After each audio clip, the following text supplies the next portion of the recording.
નમસ્કાર કલમયુદ્ધ સમાચારની સાથે હું છું આપની સાથે પાયલ બામભણિયા। તો જોઈએ આજના મહત્વના સમાચારમાં।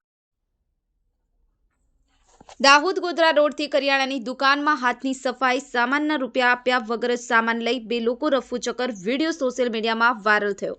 આજરોજ રવિવાર 7 કલાકે વાત કરીએ તો દાહોદના ગોધરા રોડના જ્યોતિ સોસાયટી નજીક આવેલ ગણેશ પ્રોવિઝન સ્ટોરની વિડીયો સોશિયલ મીડિયામાં વાયરલ થઈ છે, જેમાં કરિયાણાની દુકાન પર કરિયાણું સામાન લેવા આવેલ અજાણી મહિલા અને પુરુષ સામાનના રૂપિયા આપ્યા વગર જતા રહેતા હોવાનું સામે આવ્યું છે।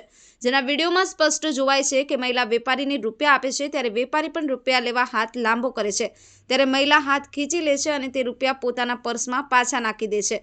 સામાન લઈ બંને જણા જાય છે ત્યારે વેપારી દ્વારા રૂપિયાની માંગણી કરતા રૂપિયા આપી દીધાનું જણાવી બંને જણા સામાન લઈ જતા રહે છે। ત્યારે દુકાનમાં લગાવેલ સીસીટીવી કેમેરા ચેક કરતા સમગ્ર ઘટના સામે આવી હતી અને મહિલાએ હાથની સફાઈ કરી હોવાનું સ્પષ્ટ સામે આવતા તેઓ ચોંકી ઉઠ્યા હતા અને વિડીયો સોશિયલ મીડિયામાં વાયરલ કરી કરિયાણાની દુકાનમાંથી લીધેલ સામાનના રૂપિયા આપવા વિનંતી કરવામાં આવી છે। કલમયુદ્ધ સમાચાર દાહોદ।